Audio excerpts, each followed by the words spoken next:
sesuatu yang di luar jangkauan akal dan kebiasaan manusia yang dimiliki oleh Nabi bernama mukjizat. Kalau wali itu karomah. Mukjizat pertama Nabi Muhammad SAW di Madinah. Jadi pada waktu Nabi Muhammad SAW mengenalkan Allah Subhanahu Wa Taala selama 10 tahun di Mekah, sejak menerima wahyu pertama, diwajibkan untuk membaca, untuk belajar. Iqra. Itu belum ada aktivitas lain yang diajarkan oleh beliau kepada umat selain mengenalkan Allah Subhanahu wa taala. Mengapa hanya Allah Subhanahu wa taala yang dikenalkan? Tidak ada kegiatan yang lain. Karena pada waktu itu orang-orang Arab, mulai dari para petingginya sampai kepada rakyat jelata, itu gandrung memuja-muja berhala, Tuhan mereka. Kemudian karena Nabi diboikot oleh orang-orang Arab, mulai dari sindiran, cemoohan, kemudian ancaman, bahkan nyaris dibunuh. Akhirnya Allah Subhanahu wa taala memerintahkan beliau untuk berhijrah dari Makkah ke Madinah. Kita sudah tahu masalah itu. Yang ingin saya sampaikan pada malam hari ini adalah apa mukjizat pertama Nabi di Madinah. Mungkin ini di luar kebiasaan ya yang kita bincangkan. Gini, Nabi kan naik unta, mengendarai unta. Begitu dari kejauhan sudah nampak akan sampainya bangkit Nabi Muhammad SAW di Madinah, gembiranya, gempitanya masyarakat Madinah luar biasa. Sampai-sampai dalam cerita, dalam sejarah, dalam catatan-catatan para ahli, sampai ada semacam syair ya. Tala'a badru alaina min saniyatil wada. Itu pada saat beliau akan sampai ke Madinah. Kemudian persoalannya apa? Yang pertama, orang-orang Madinah itu berebut. Berebut mengarahkan tali unta untuk berhenti di tempat kediaman mereka. Mulai dari para petinggi, ya, termasuk orang-orang kaya, para pejabat itu, menginginkan Rasul itu sendiri istirahat di tempatnya, di tempat mereka itu. Karena berebut gitu ya, Rasul memberikan informasi, arahan kepada mereka. Mohon maaf tidak usah diganggu gitu ya.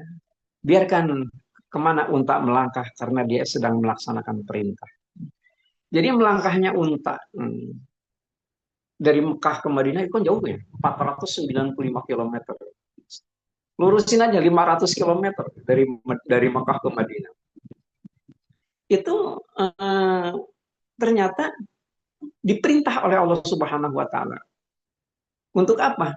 Untuk mengarah ke sebelah mana, kemudian nanti berhentinya di mana.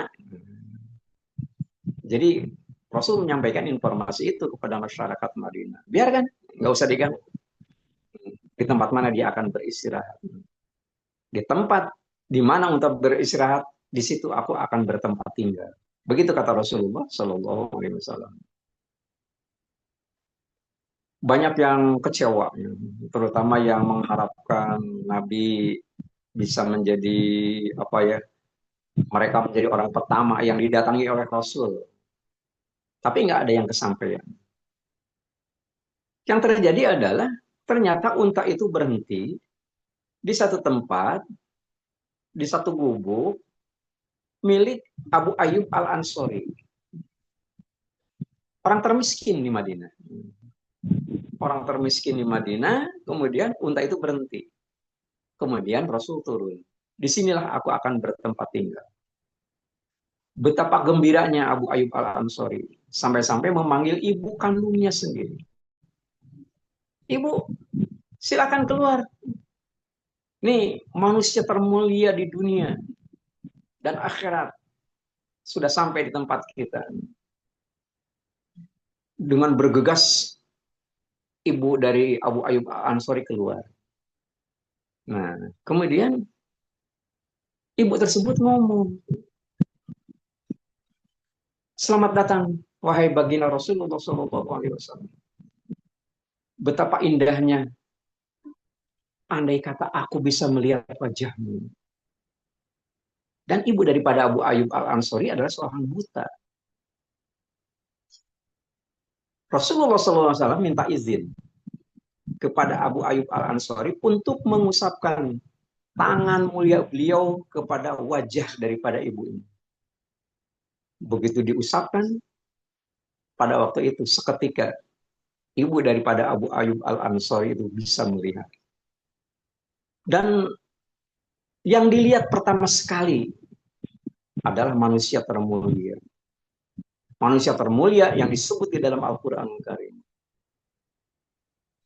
Allah Subhanahu wa Ta'ala begitu indah, membuat suatu skenario besar. Nah, ini adalah merupakan mukjizat pertama Rasulullah SAW di Madinah. Kemudian apa yang dapat kita ambil pelajarannya? Gitu. Yang pertama, orang kaya harta itu belum tentu mulia. Dan orang yang miskin harta belum tentu hina. Mulia dan hinanya manusia akan bergantung kepada amalnya. Nah, ini untuk apa? Untuk menjawab di mana mengapa Rasulullah SAW itu memberikan hukum sunat membaca surat Al-Kahfi. Sebagian sudah saya sampaikan tadi subuh. Bagi kita disunatkan untuk membaca surat Al-Kahfi pada hari Jumat. Pada hari Jumat sejak matahari terbenam hari Kamis, malam Jumatnya gitu ya. Itu sudah dikatakan hari Jumat. Jadi yang disunatkannya itu sebenarnya hari Jumat, bukan malam Jumat. Jadi malam Jumat disebut sebagai hari Jumat. Gitu. Ternyata salah satu daripada peristiwa penting yang dicantumkan di dalam surat Al-Kahfi itu adalah adanya kasus peristiwa tentang antara orang kaya dan orang miskin. Pada waktu perjalanan Nabi Khidir alaihissalam dengan Nabi Musa alaihissalam. Nah, ternyata kasus itu menjadi fitnah. Menjadi fitnah tentang kehidupan yang ada kaitannya dengan harta kekayaan. Bukan hanya itu kan, fitnah agama diperlihatkan di dalam surat Al-Kahfi. Bagaimana Ashabul Kahfi ditidurkan selama 309 tahun. Wala bisa fihim al-fasanatin, wala bisa fihim salah sami atis sini nawazdadu tis'a. Ayat 25, surat Al-Kahfi. Ditidurkan nggak tanggung-tanggung. Selama 309 tahun. Untuk apa? Untuk menghindari fitnah daripada masalah agama. Ashabul Kahfi itu orang yang taat beragama, ditemani oleh anjingnya. Tapi pada waktu itu penguasanya penguasa zolim.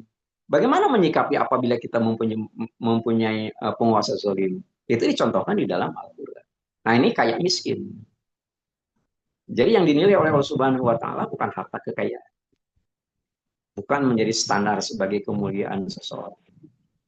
Bahkan Al-Quran mengatakan inna akramakum indallahi atqakum. Kita sama-sama sudah tahu tentang itu. Nah, jadi Abu Ayyub Al-Ansari merupakan orang termiskin di Madinah. Yang unta beliau itu ternyata beristirahat di situ dan tempat itulah menjadi kediaman Rasulullah Shallallahu Alaihi Wasallam. Itu yang pertama. Yang kedua, yang dilakukan oleh Rasul adalah bagaimana membuat orang yang buta menjadi melek. Penting itu dalam bertoriko, gitu ya. Penting di dalam bertoriko. Ada satu ungkapan ini dari pengersa Abah Aos.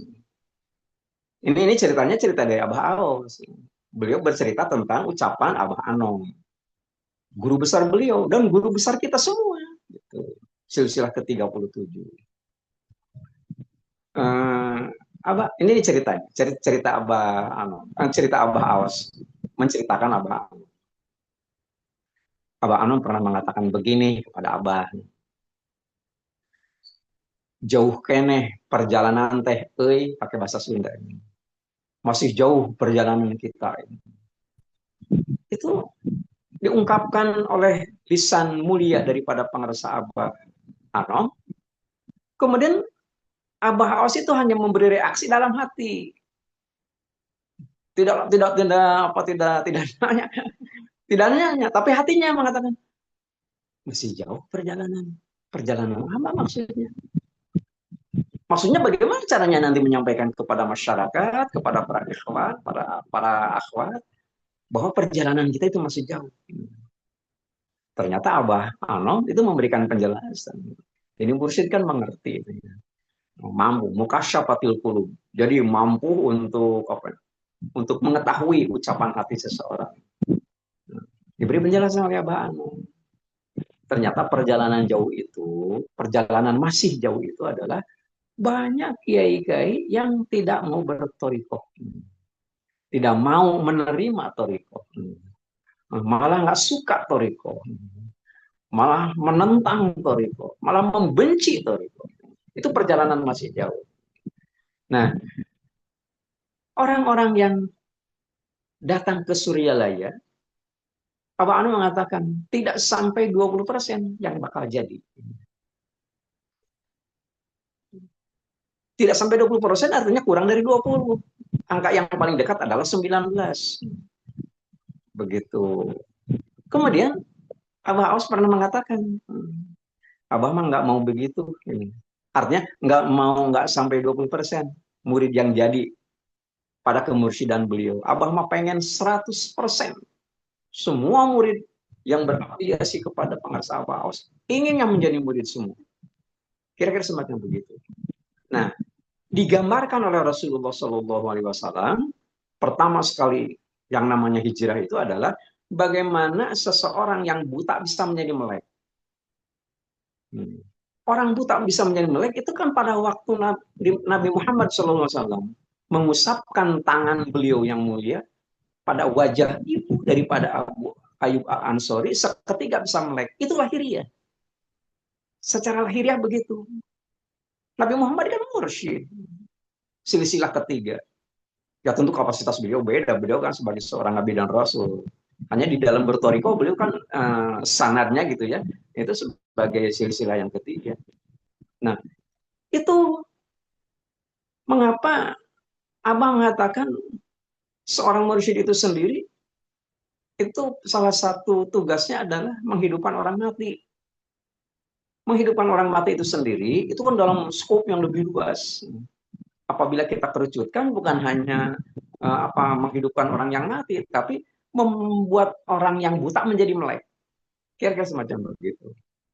Nah ini orang yang buta menjadi melek itu sendiri bukan semata-mata buta daripada mata lahirnya, tetapi buta mata hatinya. Buta karena tidak bisa melihat kemahabesaran Allah Subhanahu wa taala. Karena tidak bisa melihat kemahabesaran Allah Subhanahu wa taala, jadi seakan-akan dia itu sebagai seorang pendaki gunung. Seorang pendaki gunung, begitu dia sampai ke puncak gunung, dia akan berani mengatakan, oh ternyata orang-orang di bawah itu kecil. Dan memang kelihatannya kecil kalau dilihat dari atas. Dia nggak ngerti bahwa orang-orang yang di bawah juga melihat dia, oh kecil amat itu orang yang ada di atas. Kira-kira semacam begitu. Nah jadi ternyata salah satu daripada fungsi kewajiban seorang mursyid adalah membuat melek orang yang tidur, membuat orang yang matanya buta itu bisa menjadi melek. Dan apabila memang mata itu sendiri tidak melek gitu ya, itu yang dikhawatirkan gitu ya. Yang dikhawatirkan dia tidak bisa melihat anugerah Allah Subhanahu wa taala bentuk kebaikan atau tidak bisa melihat anugerah Allah Subhanahu wa taala yang berbentuk ketidakbaikan.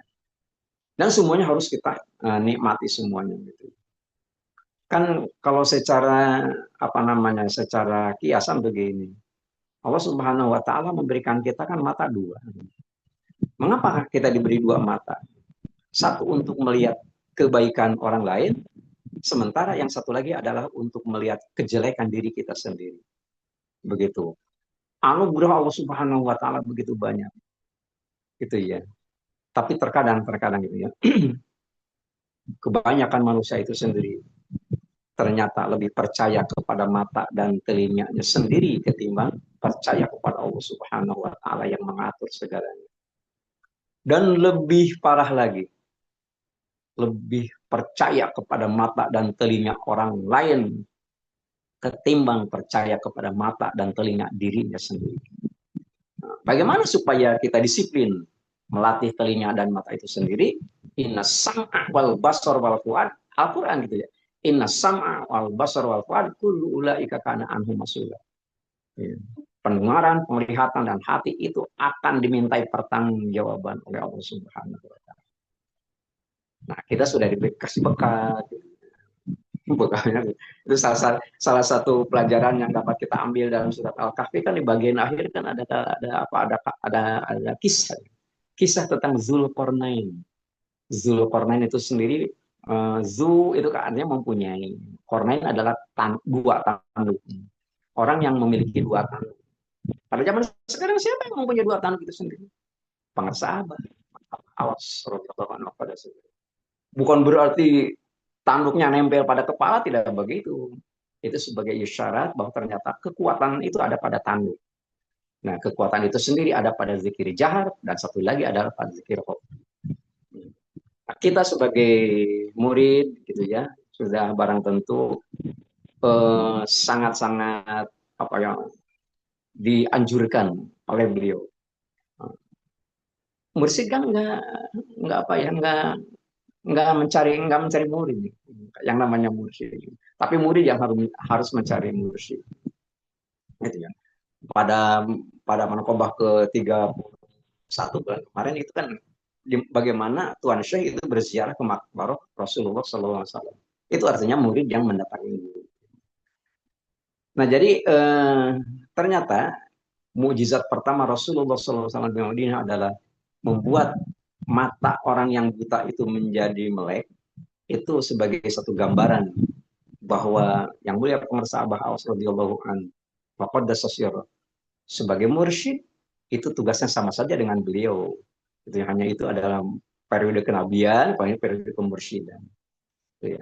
Bagaimana kita bisa menjadi melek itu atas bimbingan beliau dengan melakukan satu ritual khusus.